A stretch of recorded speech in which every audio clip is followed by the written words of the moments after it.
नमस्कार साथियों, आज मैं आपको जो बात बताऊंगा आप सभी को सुनना है और अंधभक्तों आज आप सभी को भी सुनना है। ये बात है जब नरेंद्र मोदी 2019 में जब उसी भूमि उत्तर प्रदेश की भूमि से जब चुनाव लड़े थे तो उनका जीत का अंतर 4,79,000 था और आज वो जीत का अंतर 1,52,000 वो अंतर पहुंच चुका है। और उसी भूमि पे रायबरेली से जब राहुल गांधी जी चुनाव लड़ रहे हैं तो वो 3,64,000 है। तो अब आप सबने देख लिया किसकी लोकप्रियता कितनी बढ़ रही है और किसकी लोकप्रियता कितनी घट रही है। भले ही राहुल गांधी सरकार ना बना पाए और एनडीए सरकार बना रही है, मिलीजुली सरकार बना रही है एनडीए सरकार, बहुत अच्छी बात है, उनको इस चीज के लिए शुभकामनाएं। क्योंकि जब ये सरकार बनेगी तो अभी जितने लोग उनसे नाखुश है अब वो अंतर इससे ज्यादा बढ़ जाएगा। अभी 1,52,000 हुआ है मोदी जी का जीत, अब ये और ज्यादा घट जाएगा जब अब जो लोकसभा का चुनाव होगा। और साथ ही साथ राहुल गांधी ने जो मोहब्बत की दुकान खोली थी, जो उन्होंने न्याय यात्रा करी थी, उससे उनकी लोकप्रियता बढ़ी है। और साथ ही साथ पूरे देश ने उनके अंदर जो न्याय की जो ताकत है, जो उन्होंने पूरे देश में जो ये चीजें लेकर सामने रखी है कि हर वो जमीन से जुड़ा व्यक्ति, हर गरीब व्यक्ति के लिए उन्होंने जो न्याय यात्रा करी और उन्होंने न्याय पत्र में यानी कि अपने घोषणा पत्र में ये जिक्र किया और सभी को लगा कि राहुल गांधी एक सबसे अच्छे प्रधानमंत्री हो सकते हैं।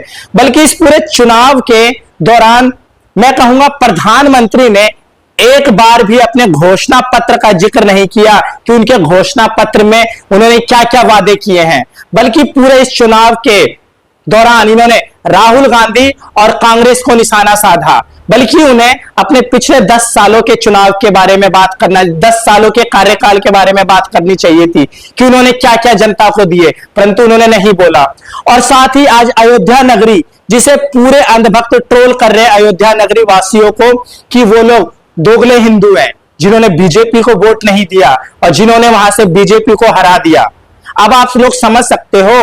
और साथ ही साथ जो मैं अब वीडियो दिखाऊंगा उस वीडियो को आपको देखना चाहिए कि वह वीडियो अयोध्या से है और यह वीडियो में आपको पता लगेगा कि अयोध्या के लोगों का दर्द क्या है, क्यों उन्होंने अयोध्या में जनता ने मोदी जी को यह नतीजा दिया, यह परिणाम दिया। क्योंकि योगी बाबा को बहुत शौक है ना बुलडोजर चलाने का, तो आज गरीब के घर में बुलडोजर चला है। तो वीडियो में आप देख सकते हैं कि किस तरीके से उस गरीब के घरों पे जितनी भी अयोध्या की जो अयोध्या एक देश का हिस्सा है और यूपी का एक बहुत ही पवित्र, जहां पे राम मंदिर बनाया था बीजेपी ने, उसका बहुत बड़ा ये हिस्सा है और यहां से ही नरेंद्र मोदी को हार मिली है। आप सभी लोगों इस वीडियो को जरूर देखना। उनके परिवार भी रहते थे, अब अयोध्या छिन्न भिन्न हो गया। बहुत मुसीबत झेल रहे बच्चे। आम लोकसभा चुनाव के नतीजों में सबसे बड़ा और चौंकाने वाला नतीजा अयोध्या का रहा। यहाँ के चुनाव के नतीजे भाजपा के नारे से बिल्कुल विपरीत नजर आए। राम मंदिर उद्घाटन से पहले हम पहुँचे थे अयोध्या। बहुत कष्ट हो गया। विकास परियोजनाओं में सड़क चौड़ीकरण के कारण अयोध्या निवासियों को व्यक्तिगत नुकसान हुआ, जिसमें घर दुकान ढहाए गए। धर्म को राजनीति में नहीं जोड़ना चाहिए। धर्म अलग चीज है और राजनीति अलग चीज है। गरीबी तो है ही है, देश में ही गरीबी है। रोजगार की तरफ जो है बहुत नजरिया कम है। यहाँ खाली दुकानें नहीं हटाने दी गई है। हमारा लैट्रिन गिराइडिंग हुआ है, पूरा बना रहा लैट्रिन और यहाँ गुमटी रहा, गुमटी तोड़ दिए हैं, छप्पर तोड़ दिए हैं। बहुत भारी छप्पर धरा था, 30-35 हजार रुपया हम लगा के बनवाए थे छप्पर।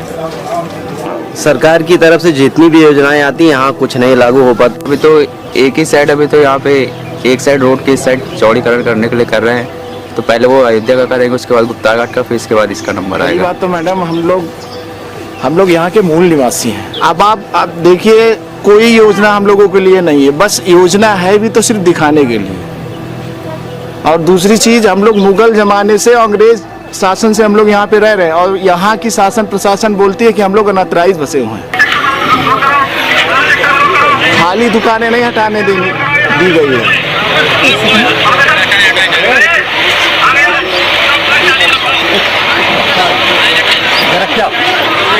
ये कब की बात है, क्या हुआ था बता देंगे? ये 2 महीने पहली बार ये नहीं 2 महीना नहीं और कम हुआ, 2 महीना हुआ, लगभग 2 महीना हुआ है। खाली दुकान थी मेरी, मान लीजिए अगर रोड चौड़ीकरण में आ रहा है तो क्या उस दुकान को खाली थी उसको हम हटा नहीं सकते?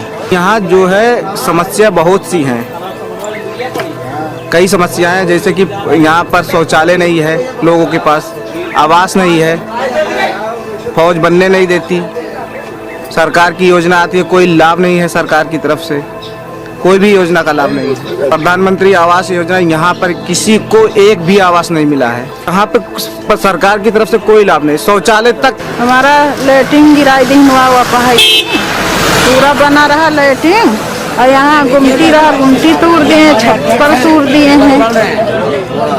आजकल यहाँ कुछ कर नहीं रहे। जग निवासी 98 से हैं। अच्छा, ओके। पहले बाहर रहते थे।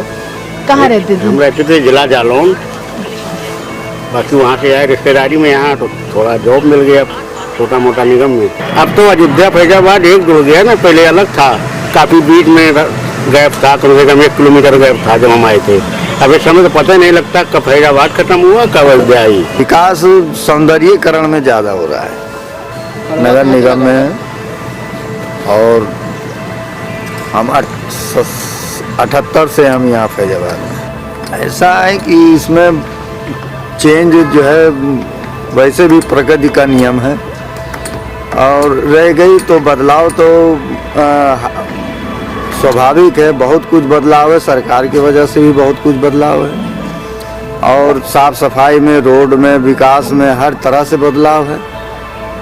लेकिन यह है कि जो विकास हुआ है तो केवल क्षेत्रों का हुआ है, ज़्यादातर अनुमान ये है कि क्षेत्रों का विकास ज़्यादा, और जैसे कि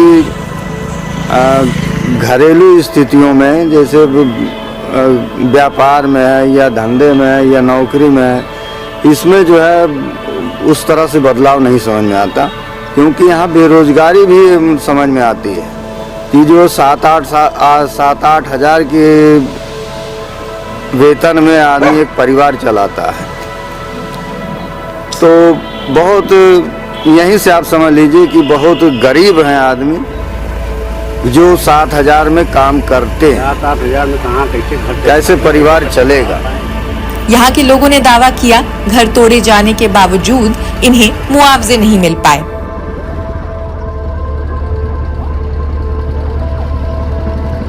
और साथ ही साथ जो मैं बोल रहा हूं उस पे आप अपना ध्यान जरूर लगाना।